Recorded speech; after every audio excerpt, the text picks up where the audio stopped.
Hello दोस्तों, मैं homeopathic physician doctor Atiq Ahmad. आज हम देखते हैं पेरोनी डिजीज के बारे में शेयर करते हैं। तो पेरोनी डिजीज को पेनाइल फाइब्रोसिस भी कहते हैं और इसको जो है पेनाइल कर्वेचर भी कहते हैं, क्योंकि इसमें जो है पेनिस में जो है डिस्टरबेंस हो जाता है। पेनिस का कर्वेचर थोड़ा से ज्यादा हो जाता है, ज्यादा थोड़ा कर्व हो जाता है, इसलिए उसको पेनाइल कर्वेचर भी कहते हैं। और इसमें जो है स्कार टिश्यू बन जाते हैं, इसलिए इसको पेनाइल फाइब्रोसिस भी कहते हैं। तो ये कंडीशन कभी कभी पेनफुल भी होती है और सेक्सुअल फंक्शन के दौरान जो है पेनफुल भी हो सकती है। इसमें क्या होता है कि इसकी वजह से, यानी इसकी डिस्टरबेंस से, कर्वेचर की वजह से ये जो है इरेक्टाइल डिसफंक्शन भी कॉज करता है, यानी इरेक्शन में डिस्टरबेंस कॉज कर देता है।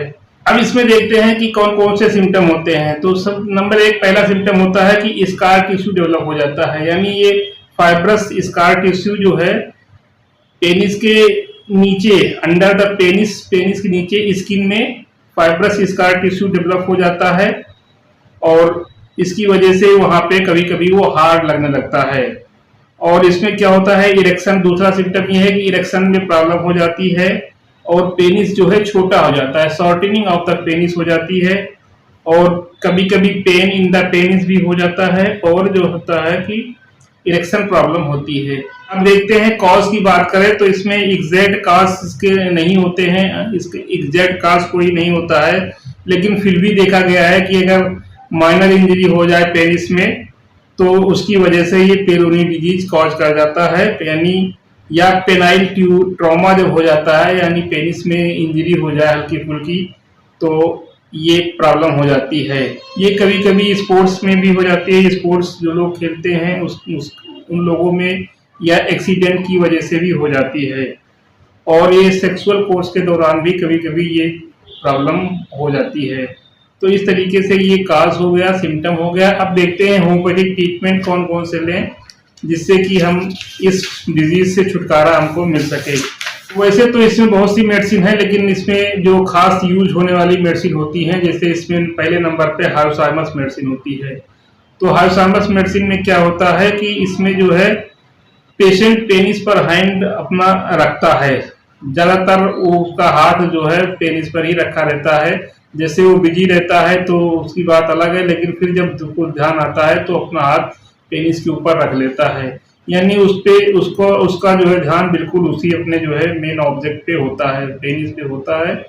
तो वो अपना हाथ अक्सर पेनिस पे रख लेता है। तो अगर इस तरीके के सिम्टम है तो वहां पे हाइपोथैलेमस दिया जाएगा, तो जो पेनिस का कर्वेचर ज्यादा हो जाता है और जो इरेक्टाइल डिसफंक्शन भी हो जाता है, तो ये सब प्रॉब्लम धीरे धीरे हाइपोथैलेमस देने से ठीक हो जाता है। तो हाइपोथैलेमस की 30 या 200 पावर में हफ्ते में कम से कम 2 बार लिया जाए, रोज नहीं लेना है इसको। 30 या 200 में हफ्ते में 2 बार लेना है, थोड़ा दिन लिया जाए तो ये प्रॉब्लम सही हो जाती है। दूसरे नंबर पे लैक्सिस मेडिसिन आती है। लैक्सिस में क्या होता है कि इसमें जो होता है कि पेनिस शॉर्ट हो जाता है, पेशेंट को लगता है कि पेनिस छोटा हो गया है। तो अगर ऐसा लग रहा है पेशेंट को तो वहां पे ये लैक्सिस मेडिसिन बहुत ही इफेक्टिव काम करती है। लैक्सिस मेडिसिन 30 या 200 पावर में भी, इसको भी हफ्ते में 2 बार लेना है और 2 बार लिया जाए हफ्ते में, तो थोड़ा दिन ले लिया जाए तो जो प्रॉब्लम होती है धीरे धीरे करके सही हो जाती है। तीसरे नंबर पर मेडिसिन होती है लाइकोपोडियम। लाइकोपोडियम में क्या होता है कि अगर जो है पेनिस में कर्वेचर आ गया है पेरोनी डिजीज में और इसमें पेनिस कोल्ड रहता है, अक्सर इस लाइकोपोडियम केस में देखा जाए कि पेनिस जो है कोल्ड होता रहता है।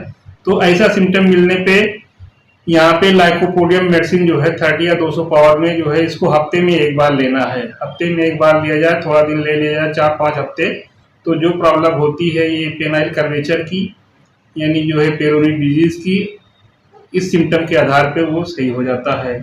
नंबर चौथा ये है कि कोका मेडिसिन होती है। कोका मेडिसिन, ये मेडिसिन में क्या होता है कि उसको पेशेंट को लगता है कि मेरा पेनिस ही नहीं है, उसको ये रहता है कि मेरा पेनिस ही नहीं है। तो अगर इस तरीके से उसको लग रहा है पेशेंट को कि हमारा पेनिस ही नहीं है, बार बार वो हाथ लगा के देखना चाहेगा, तो अगर इस तरीके से सिम्टम मिलता है तो वहां पे ये कोका मेडिसिन जो है ये भी 30 पावर में इसको जो है सुबह शाम लिया जाए, तो इस सिम्टम के आधार पे जो पेनाइल कर्वेचर होता है वो सही हो जाता है।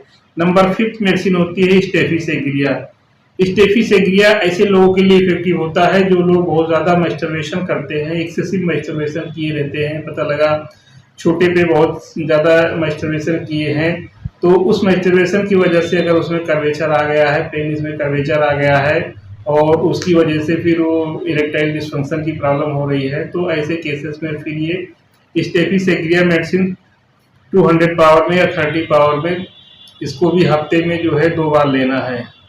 तो थोड़ा दिन लिया जाए तो धीरे धीरे करके जो भी प्रॉब्लम होती है सही हो जाती है। तो दोस्तों इस तरीके से ये पेरोनी डिजीज के बारे में कुछ हमने जो है सिम्टम, कॉज और जो कुछ होम्योपैथिक मेडिसिन जो बहुत इफेक्टिव काम करती है ये बताया गया है। इस वीडियो को लाइक करें, शेयर करें और हमारे चैनल पे नए हो तो सब्सक्राइब न किए हो सब्सक्राइब करें और बेल आइकन को प्रेस करें जिससे आने वाले वीडियो का नोटिफिकेशन आपको सबसे पहले पहुंच सके।